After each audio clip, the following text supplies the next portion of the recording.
वसुदेव सुतं देवं कंसचाणूरमर्दनम् देवकी परमानन्दम्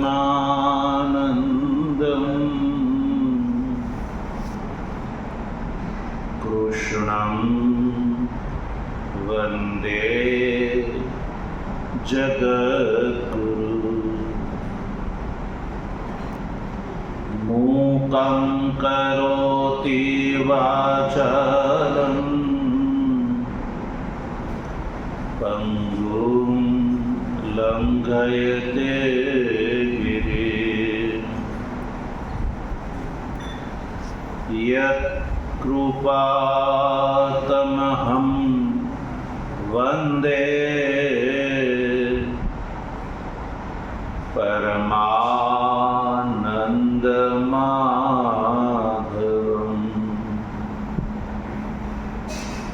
शङ्करं शङ्कराचार्यं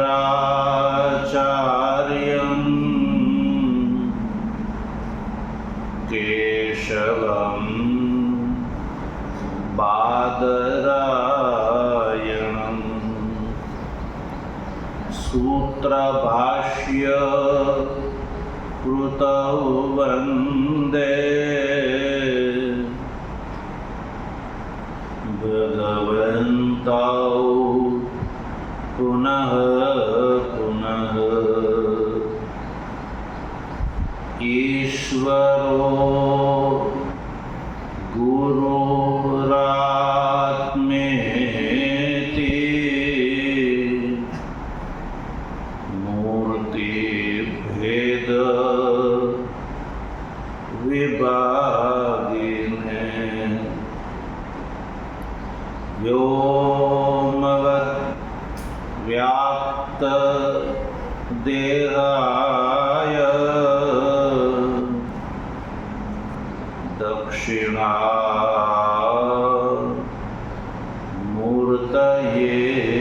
नमः। ॐ शान्तिः शान्तिः शान्तिः।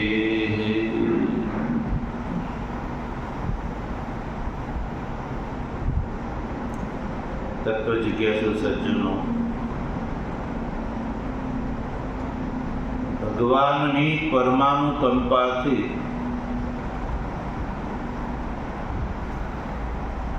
શ્રીમદ ભગવદ્ ગીતાના સાંખ્યયોગ નામના બીજા અધ્યાયના 51મા શ્લોકનો આપણે ગઈકાલે વિચાર સંપન્ન કરી ચૂક્યા.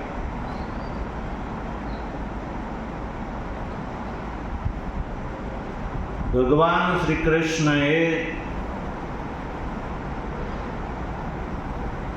11મા શ્લોકથી લઈને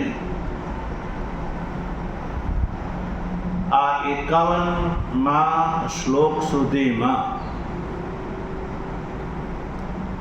સંપૂર્ણ વેદાંત શાસ્ત્રની સાધન પ્રક્રિયા અને સાધનથી પ્રાપ્ય જે ફળ છે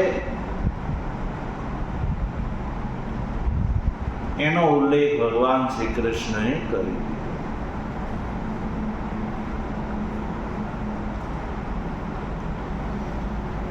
અર્જુનને ભગવાન શ્રી કૃષ્ણએ કહ્યું કે હે અર્જુન, નિષ્કામ કર્મયોગ જે છે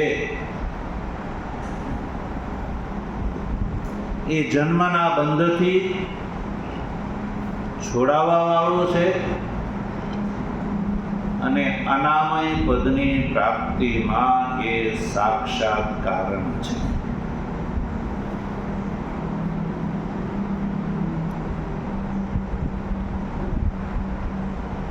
તમને લોકોને એ યાદ જરૂર રહ્યું હશે. ભગવાન શ્રી કૃષ્ણએ અર્જુનને કહ્યું હતું તો એશા તે વિહિતા સાંખ્ય બુદ્ધિ યોગે તો ઇમામ શ્રેણુ. કે અર્જુન, મેં તને સાંખ્ય વિશેની બુદ્ધિ કહી દીધી. કયા શ્લોક સુધીમાં?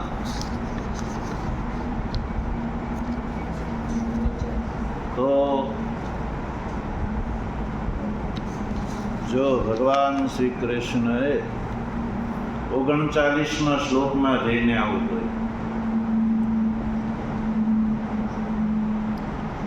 અને આમ સ્પષ્ટ રૂપથી જો જોવા જાઓ તો 30 નંબરના શ્લોક સુધીમાં ભગવાન શ્રી કૃષ્ણએ સાંખ્ય બુદ્ધિનું સ્વરૂપ બતાવી દીધું. 11મા શ્લોકથી લઈને 30મા શ્લોક સુધીમાં સાંખ્ય બુદ્ધિનું સ્વરૂપ શું છે, સાંખ્ય બુદ્ધિ શું છે, એ ભગવાન શ્રી કૃષ્ણએ બતાવી દીધું. ત્યારબાદ 31મા શ્લોકથી લઈને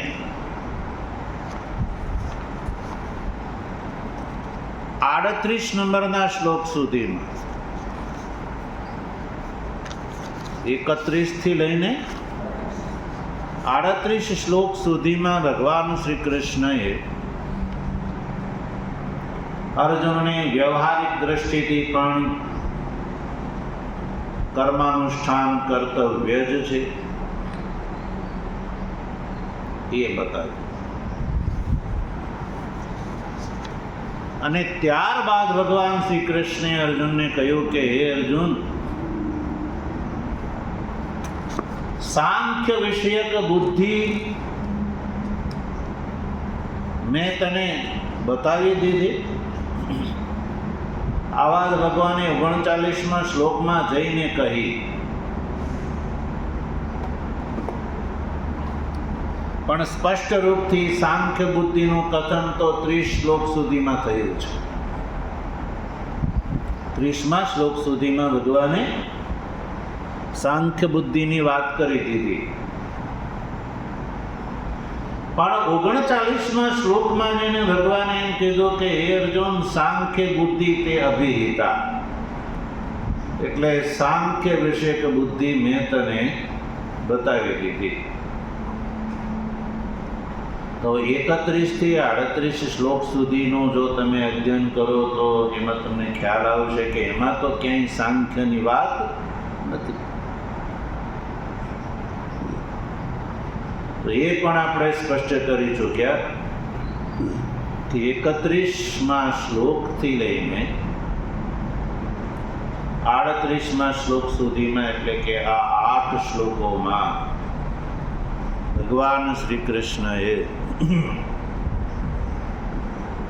વ્યવહારિક દ્રષ્ટિથી પણ કર્માનુષ્ઠાન કર્તવ્ય છે એ બતાવ્યું. એટલે ભગવાન શ્રી કૃષ્ણ જ્યારે 39મા શ્લોકમાં એમ કહે કે સાંખ્ય બુદ્ધિ તે અભિહિતા, એટલે આ 8 શ્લોકમાં કહેલી વાત જે છે એ માનો સાંખ્ય બુદ્ધિની સાથે આનુષંગિક છે, એટલે એવું કહ્યું. નહીં તો ભગવાને 31મા શ્લોકમાં આવું કહેવું જોઈએ, સાંખ્ય બુદ્ધિ તે અભિહિતા.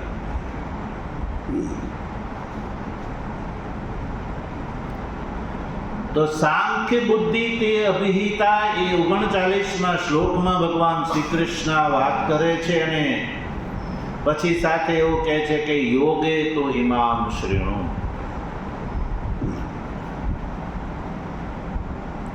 યોગે એટલે કર્મયોગના વિષયમાં હવે હું તને બતાવવા જઈ રહ્યો છું. હવે તો સાંભળ.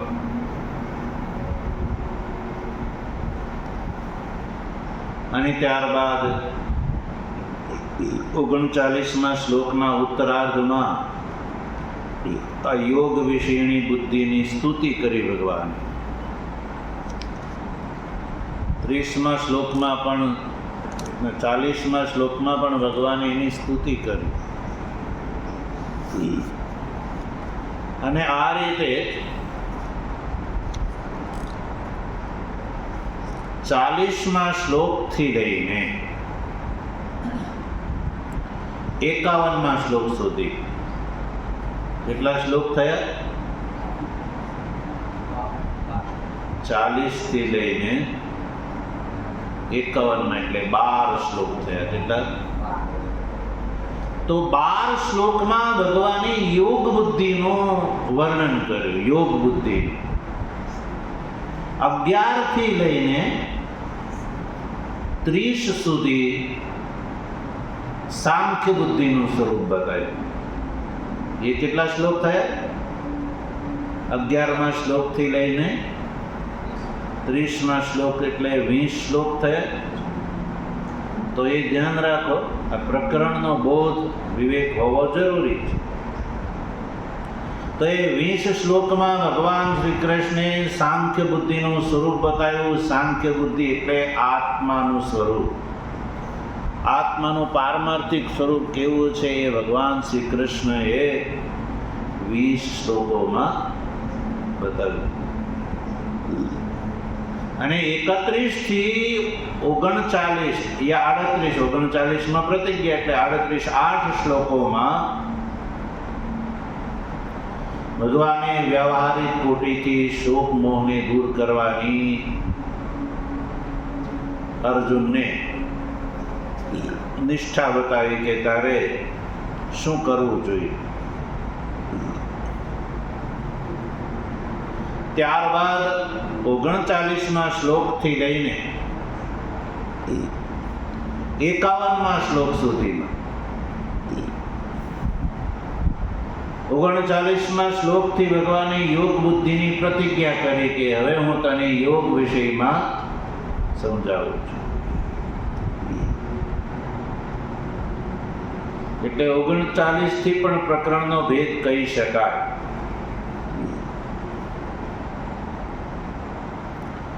તો 13 શ્લોક થઈ ગયા. કેટલા? 13 શ્લોક થઈ ગયા. વાતનો પ્રારંભ તો ભગવાને ત્યાંથી જ કર્યો. સાંખ્ય બુદ્ધિ તે અભિહિતા યોગે તો ઇમામ શ્રમ. સાંખ્ય બુદ્ધિ હું તને કહી ચૂક્યો. હવે સાંખ્ય બુદ્ધિનું જે સાધન છે યોગ એટલે નિષ્કામ કર્મ યોગ, એ શું છે, એનું સ્વરૂપ શું છે, હવે હું તને એ કહી રહ્યો છું.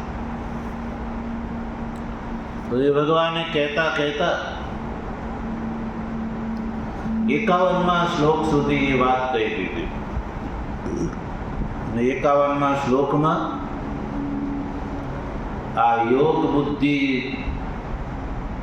થી અનુષ્ઠાન કરતા કરતા ચિત્ત શુદ્ધિના માધ્યમથી સાંખ્ય બુદ્ધિની પ્રાપ્તિ અને એ દ્વારા મોક્ષ, એ સંપૂર્ણ પ્રક્રિયા 51મા શ્લોકમાં ભગવાન શ્રી કૃષ્ણએ કહી દીધું.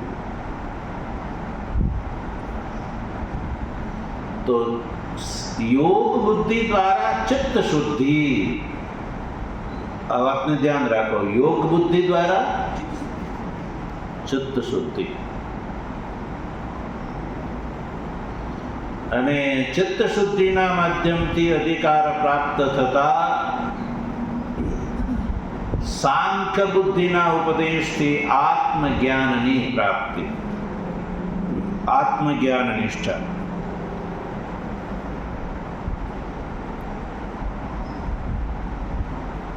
એટલે 51મા શ્લોકમાં જો ફળ બતાવ્યું 51મા શ્લોકના ઉત્તરાર્ધમાં જો જન્મ બંધ વિનિર્મુક્તાઃ અનામયમ પદમ ગચ્છન્તિ. ગચ્છન્તિ ક્રિયા છે ને એ વર્તમાન લટ લકારનું રૂપ છે. ગચ્છન્તિ શબ્દનો અર્થ છે પ્રાપ્ત કરે છે. પ્રાપ્ત કરે છે. તો આ વર્તમાન લટ એ ક્રિયા શું બતાવે છે ખબર છે?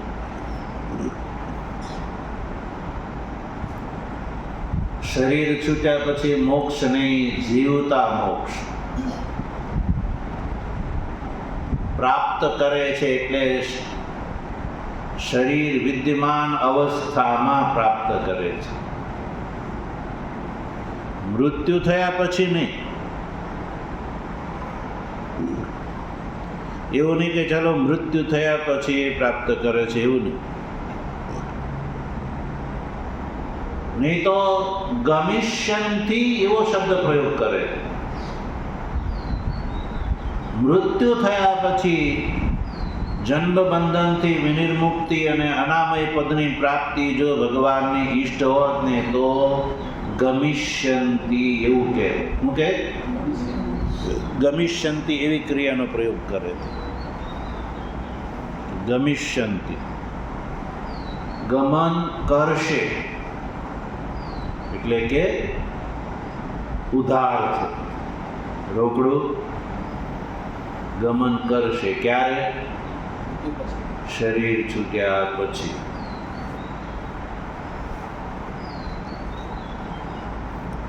પણ ગચ્છન્તિ શબ્દનો પ્રયોગ જે છે એ બતાવે છે કે જીવતા એટલે કેવા પ્રકારનો બોધ?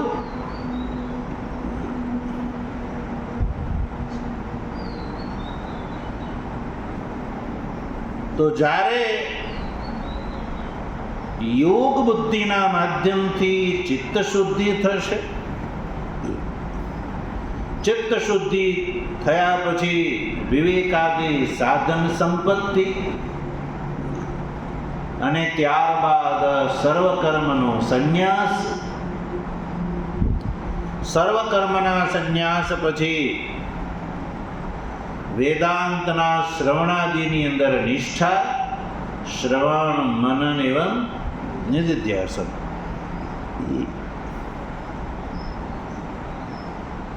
અને એનાથી ભગવાન ભાષ્યકારના કયા પ્રમાણે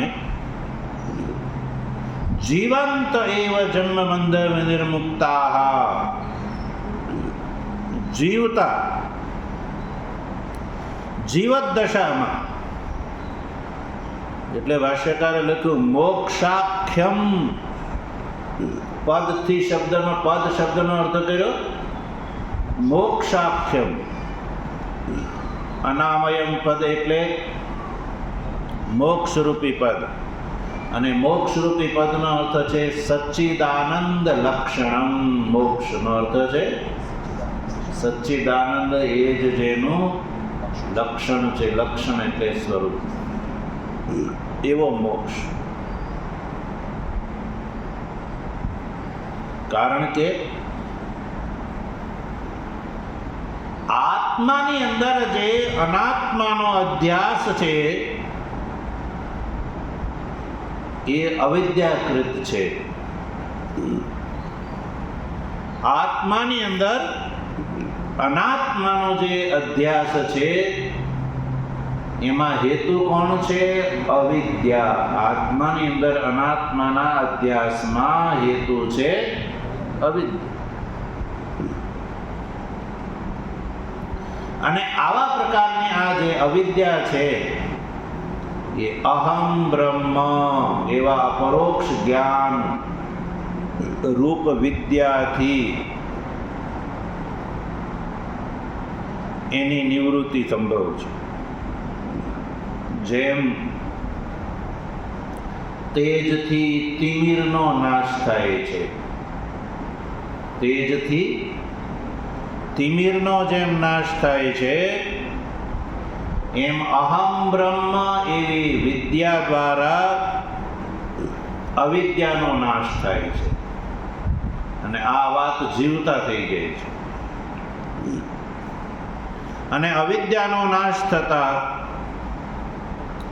સચ્ચિદાનંદ બ્રહ્માત્મ સાક્ષાત્કારની ઉત્પત્તિ જીવદ અવસ્થામાં થાય છે. સચ્ચિદાનંદ બ્રહ્મનો આત્મા રૂપથી સાક્ષાત્કાર સજ્જનો. અહમ સચ્ચિદાનંદ રૂપમ.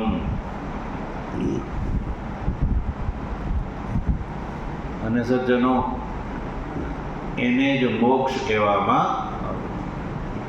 સ એવ મોક્ષ. આ જ મોક્ષ અવસ્થા છે. એવું નહીં કેવળ આ શરીર છૂટે અને પછી ઘણા લોકો કે ભગવાન લેવા આવે ને ધામમાં જાય ને એવું કહેતા હોય છે. આવા પ્રકારની કલ્પિત વાતોનો શાસ્ત્રોમાં ક્યાંય કોઈ આધાર જોવા મળતો નથી, પણ ચાલતો હોય છે લોકો.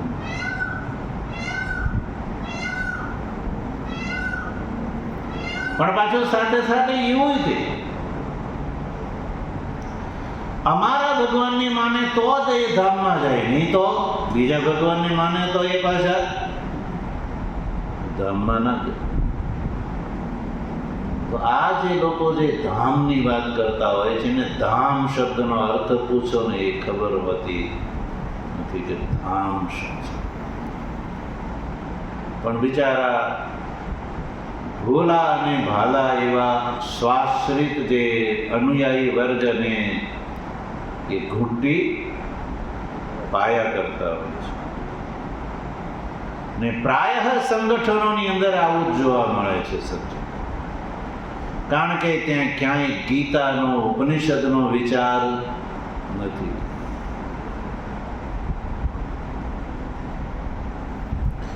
એમ કે અમારા ગ્રંથોમાં લખ્યું, પણ તમારા ગ્રંથો કયા? તમારા ગ્રંથોની માન્યતા કોણે આપી?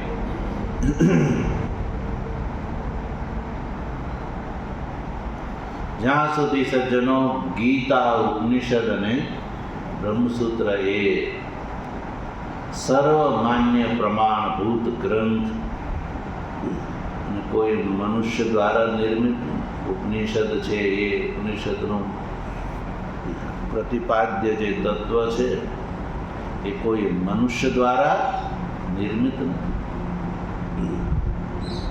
અને એ ક્યારે અપ્રાસંગિક નથી થતો. આજકાલ ઘણા લોકો એવી ચર્ચા કરતા હોય છે કે શું વૈદિક ધર્મ વર્તમાન કાળમાં પ્રાસંગિક રહ્યો છે, યા વેદ વર્તમાન કાળમાં પ્રાસંગિક છે? એવા પ્રશ્નો ઉઠાવતા હોય છે. તો વેદ છે સજ્જનો, એ મનુષ્યના હિત માટે છે. શેના માટે? હિત માટે છે. અને મનુષ્યનું હિત એટલે શું? રૂપિયા પૈસા પ્રાપ્ત થઈ જવા, યા કોઈ પદ પ્રતિષ્ઠા પ્રાપ્ત થઈ જવી, યા સત્તા હાસિલ થઈ જવી, એ હિત છે. વેદો જે હિતની વાત કરે છે ને, એ એવા હિતની વાત કરે છે જે આત્યંતિક અને એકાંતિક હોય. એવું હોય? આત્યંતિક અને એકાંતિક. એકાંતિક એટલે ઉપાય કરો અને લાભ થાય જ, એને કહેવામાં આવે એકાંતિક. અને આત્યંતિક એટલે કે જે લાભ થયો ને એ ક્યારેય સમાપ્ત ન થાય. તો આ એકાંતિકત્વ અને આત્યંતિકત્વથી યુક્ત જે હિત છે સજ્જનો, એ હિત એકમાત્ર એ છે જન્મ મૃત્યુ જરા અને વ્યાધિની નિવૃત્તિ, એટલે કે જીવત અવસ્થામાં બ્રહ્મ ભાવની પ્રાપ્તિ, એને હિત કહેવામાં આવે છે. આ હિતની વાત ગીતા, ઉપનિષદ અને બ્રહ્મસૂત્રથી અતિરિક્ત કોઈ અન્ય પ્રમાણથી સંભવ. એટલે સજ્જનો, ભગવાન શ્રી કૃષ્ણએ અર્જુનને કહ્યું કે અર્જુન, આ રીતે મેં જે તને આ યોગ બુદ્ધિ કહી,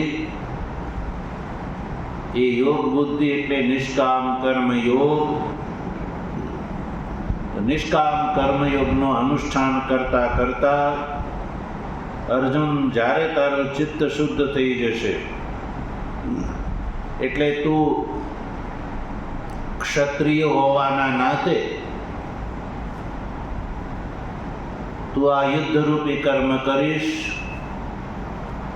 એટલે એના માધ્યમથી ચિત્તની શુદ્ધિ થશે. ચિત્તની શુદ્ધિથી આત્મજ્ઞાન, નિષ્ઠા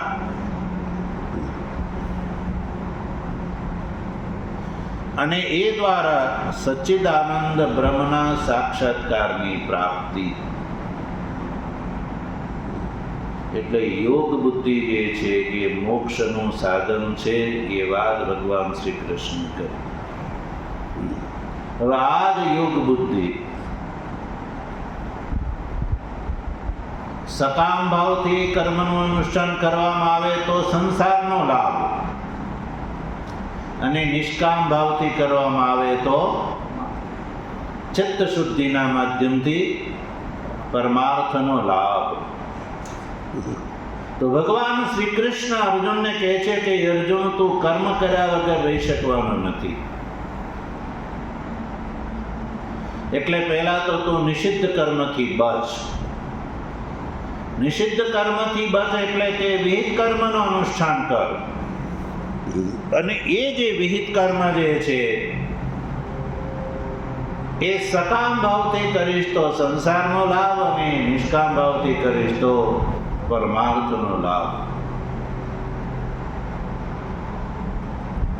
એટલે પ્રત્યેક મનુષ્યએ ત્રણ વાત ધ્યાનમાં રાખવી જોઈએ કે ભગવાને આપણને આ મનુષ્ય જન્મ આપ્યો છે, તો મનુષ્ય જન્મ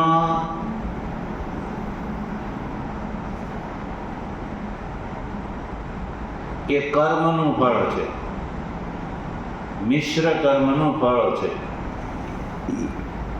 એટલે મનુષ્યનું અંતઃકરણ જે છે એ પણ મિશ્ર કોટીનું છે. એટલે વિહિત કર્મ પણ કરે છે મનુષ્ય, અને નિષિદ્ધ કર્મ પણ કરે છે.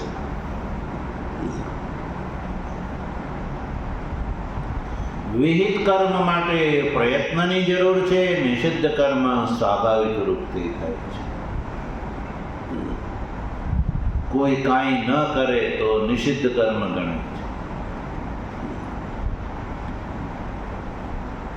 પ્રયત્ન કરે વેદ અનુસાર, વેદની આજ્ઞા અનુસાર, તો એ વિહિત કર્મ ગણાય છે.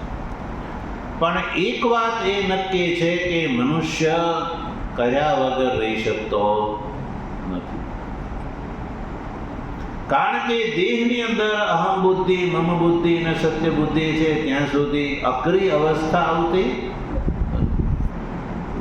મનુષ્ય સક્રિય જ રહે છે.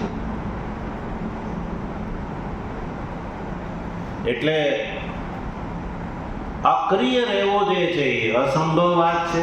ભગવાને કીધું ન કર્મણામ અનારંભા નિષ્કર્મમ પુરુષોષ્ણુ તે.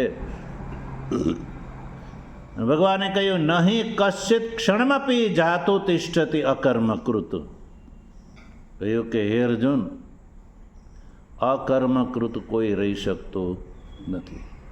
સમગ્ર દેહધારી જે છે એક સેકન્ડ પણ કર્મ કર્યા વગર રહી શકતા. એટલે કર્માનુષ્ઠાન ચાલુ જ રહે છે. તો કર્માનુષ્ઠાન કેવું કરવું? તો એ વેદ છે એ મનુષ્યને આજ્ઞા આપે છે કે કર્માનુષ્ઠાન કર, પણ વિહિત કર્મનું અનુષ્ઠાન કર. કહેવાનું વિહિત. તો વેદ વર્તમાન કાળમાં હોય કે કોઈ આગળ યુગ યુગાંતર હશે, ક્યારે અપ્રાસંગિક થતો નથી. કારણ કે કર્માનુષ્ઠાન જે છે એ મનુષ્યનું ચાલુ જ રહે છે. કર્મ કર્યા વગર કોઈ રહી નથી શકતો. તો વેદ મનુષ્યને એ આજ્ઞા આપે છે કે જ્યારે તું કર્મ કર્યા વગર રહી નથી શકતો, તો તારે નિષિદ્ધ કર્મથી બચવું હોય, સ્વાભાવિક કર્મથી બચવું હોય, મનઃ કલ્પિત કર્મથી બચવું હોય, તો વિહિત કર્મનું અનુષ્ઠાન વેદ બતાવે છે. હવે જ્યારે અધિકારીને ખ્યાલ આવે કે નિષિદ્ધ કર્મનું ફળ અધોગતિ છે, વિહિત કર્મ જે છે એ જ મારા માટે ઉર્ધ્વગમનનું કારણ છે, અને અધોગતિથી બચી અને ઉર્ધ્વગમન અને મોક્ષ સુધી પહોંચવા માટેનો કોઈ અવસર હોય તો એ મનુષ્ય શરીર છે. એટલે મનુષ્ય શરીર છે એ આ મોક્ષનો લાભ લેવા માટે છે. એટલે મનુષ્ય વિહિત કર્મ કરે. તો વિહિત કર્મની અંદર જ્યારે મનુષ્યની પ્રવૃત્તિ થાય છે, ત્યારે પાછું વેદ જે છે એ સૂચિત કરે છે. વેદની પુનઃ સૂચના ઉપલબ્ધ થાય છે કે હે મનુષ્ય, જો તારે સંસારનો લાભ લેવો હોય તો આ જ વિહિત કર્મ જે છે એ સકામ ભાવથી કર, તો સંસારનો લાભ અને ઉર્ધ્વ ગતિની પ્રાપ્તિ થશે. ઉર્ધ્વ ગતિ માટે વેદ સકામ કર્મ કરવાનું બતાવે છે. પણ સાથે સાથે વેદ આગળ તૃતીય કોટીમાં એ પણ કહે છે કે સકામ કર્મથી જે લાભ સંસારનો પ્રાપ્ત થાય છે એ એકાંતિક અને આત્યંતિક નથી, નાશવંત છે. સંસારનો લાભ છે એ નાશવંત છે. નાશવંત એટલા માટે કે કૃતક છે, કૃતિજન્ય છે. અને સંસારમાં જે જે કૃતિજન્ય હોય છે ને એ નાશવંત હોય છે, એ વ્યાપ્તિ છે. અને એ પ્રત્યક્ષ રૂપથી પણ જોઈ શકાય છે, અનુમાનથી અને શ્રુતિથી પણ એ જાણી શકાય છે કે કર્મથી મળતો આલોકનો અને પરલોકનો લાભ છે એ નાશવંત છે. એટલે જે વ્યક્તિની અંદર કર્મથી પ્રાપ્ત થતા ફળની અંદર પરીક્ષણ કરવાની બુદ્ધિ આવી જાય છે, તો એ તો લોકોની પરીક્ષા કરે છે. કર્મચિત લોકોની પરીક્ષા કરે છે કે જે કર્મચિત છે એ નાશવંત છે. આ વાત જ્યારે યુક્તિથી એને સમજાય, ત્યારે આવા અધિકારીને નિષ્કામ કર્મ તરફ વળે છે. ને નિષ્કામ કર્મ કરતા કરતા લોકોની પરીક્ષાના ફળ સ્વરૂપે ચિત્ત શુદ્ધ થતા એ વૈરાગ્યનો અધિકારી થઈ જાય છે. એવા અધિકારીને આલોક અને પરલોકના ફળભોગ પ્રત્યે વૈરાગ્ય થાય છે. અને વૈરાગ્ય થયા પછી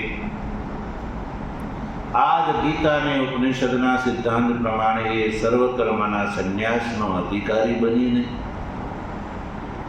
ભગવાન ભાષ્યકાર દ્વારા પ્રદર્શિત આ જે વેદાંતનો માર્ગ છે, સંન્યાસ ઉત્તર દશામાં વેદાંતનું શ્રવણાદિ સાધન દ્વારા એ નિર્વિશેષ મોક્ષ જે સંબંધીવાદ ભગવાને અહીંયા જન્મબંધ બંધર્મુક્તા અનામય પદમ ગચ્છંતિ જે કરી એ લાભ લેવા માટે ગીતા ઉપનિષદ અને બ્રહ્મસૂત્રનું શ્રવણ અને એ દ્વારા અહમ બ્રહ્મ એવો બોધ, એનાથી અવિદ્યાની નિવૃત્તિ, અંધકારનો નાશ અને સચ્ચિદાનંદ આત્માનો સાક્ષાત્કાર, આ કોટીએ જ્યારે મનુષ્ય પહોંચે ત્યારે મનુષ્યનું જીવન પૂર્ણ થયું કહેવાય, સફળ થયું કહેવાય, એ જીવતા મુક્ત થયો કહેવાય. પછી એનું શરીર આજે છૂટે કે કાલે છૂટે કે 1 વર્ષ પછી છૂટે, કારણ કે વર્તમાન શરીર જે છે એ પ્રારબ્ધને આધીન છે ને પ્રારબ્ધનો ભોગથી જ નાશ થાય છે.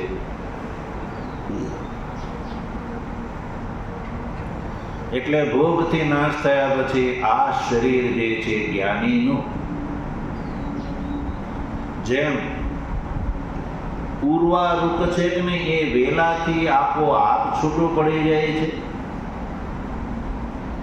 એમ જ્ઞાનીનું આ શરીર જે છે આપોઆપ પ્રારબ્ધ નિમિત્તક સમાપ્ત થઈ જતા ખરી પડે છે.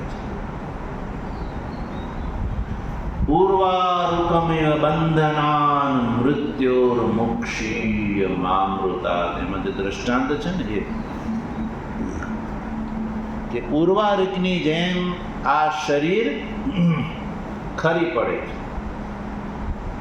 જ્ઞાની તો પહેલેથી જ મુક્ત છે, એટલે પછી એનું આ શરીર છૂટે ને પછી એ લોકનો ભાગીદાર થાય એવી કોઈ વેદાંતની વાત. તો કર્મનું ફળ, સંસારનો જ લાભ, મોક્ષનો લાભ નહીં. એટલે ભગવાન શ્રી કૃષ્ણ અર્જુનને આ કોટીનો લાભ પ્રદાન કરવા માગે છે. એટલે અર્જુનને કહ્યું કે અર્જુન, ફલ હેતવઃ કૃપણા, ફળને ધ્યાનમાં રાખીને જે કર્મ કરવા વાળા છે અર્જુન, એ તો કૃપણ છે.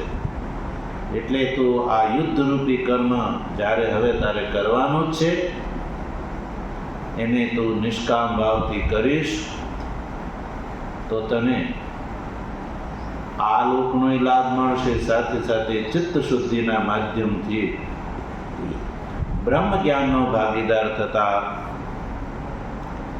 અનામય પદને પ્રાપ્ત તું કરી લઈશ. અને આ નવી પ્રક્રિયા નથી, આ માર્ગ નવો નથી, હું તને નવો નથી બતાવતો. આ માર્ગ અનુસાર, આ કયા અનુસાર અનેકો બુદ્ધિયુક્તા અનેકો કર્મજમ ફલમ ત્યક્ત્વા, કર્મથી જન્ય ફળને છોડીને મનીષી બનીને જન્મ બંધનથી વિનિર્મુક્ત થઈને અનેક મહાપુરુષો જે છે અનામયમ પદમ ગચ્છંતિ પ્રાપ્ત કરી લે છે ને કરે છે. તો સચનો હાર એટલે ભગવાન શ્રી કૃષ્ણએ અર્જુનને 11મા શ્લોકથી લઈને 51મા શ્લોક સુધીમાં સાંખ્ય બુદ્ધિ અને યોગ બુદ્ધિ આ બેવનું સ્વરૂપ બતાવી. પછી હવે આગળ શું વાત કહે છે? જે અધ્યાય તો પૂરો થયો નથી. ભગવાન દ્વારા જો અભિષ્ટ વાતનું કથન થઈ ગયું હોય તો ઉપદેશ પૂરો કરી દેવો જોઈએ, પણ ભગવાને હજી એ ઉપદેશ પૂરો કર્યો નથી. કારણ કે અર્જુનનો એક પ્રશ્ન ઊભો થાય છે, અર્જુનના મનમાં એક પ્રશ્ન ઊભો થાય છે. એ પ્રશ્નના ઉત્તરમાં ભગવાન આગળના 2 શ્લોકો બતાવે છે, 52 અને 53. જો આ જે પ્રશ્ન છે એ પ્રત્યેક મનુષ્ય માટે આવશ્યક છે. જે વેદાંત પથગામી જે અધિકારી છે એના માટે એ આવશ્યક છે. તો આ જે બે શ્લોકોમાં ભગવાન શું કહી રહ્યા છે? તો 52મા શ્લોકના અવતરણમાં જો ભાષ્યકાર આ બે શ્લોકમાં વ્યાવર્ત્ય શંકાનું ઉદ્ભાવન કરે છે. જો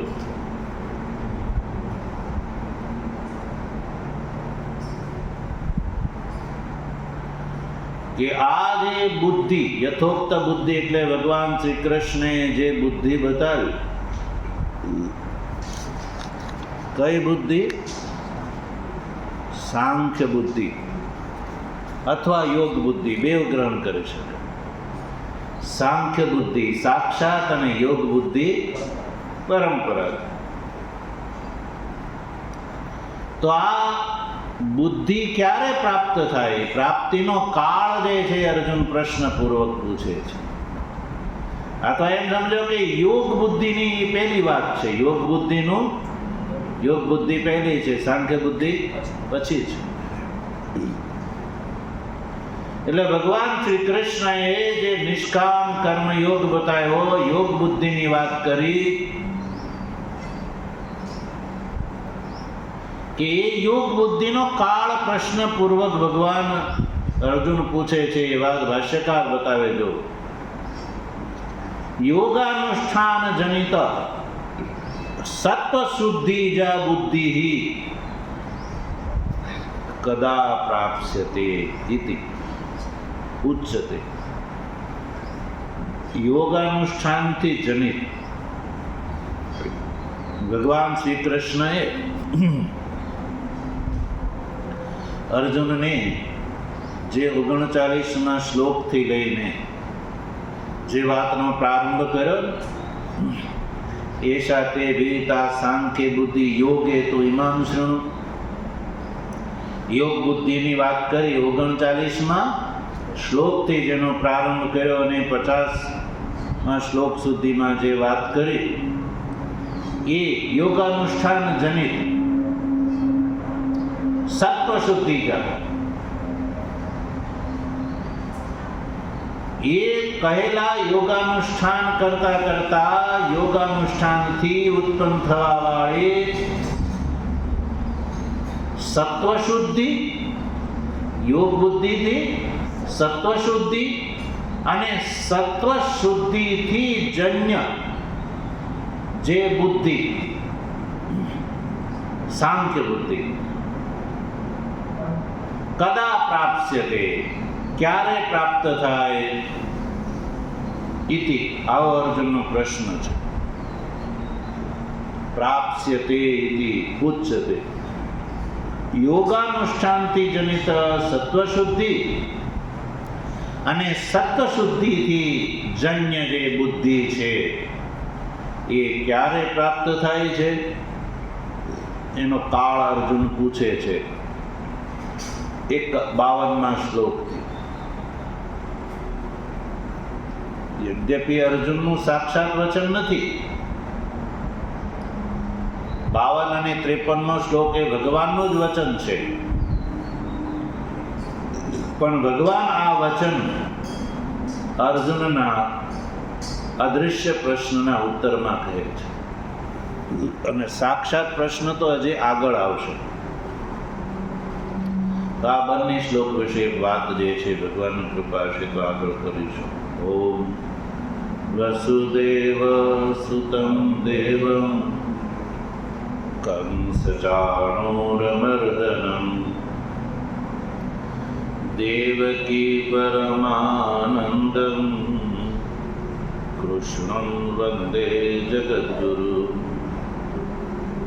મૂકં કરોતિ વાચાલં પંગું લંઘયતે ગિરિં યત્કૃપાતમહં વંદે પરમાનંદમાધવં. શંકરં શંકરાચાર્યં કેશવં બાદરાયણં. સૂત્રભાષ્ય કૃતૌ વંદે ભગવन्तૌ પુનઃ પુનઃ. ઈશ્વરો ગુરુરાત્મેતિ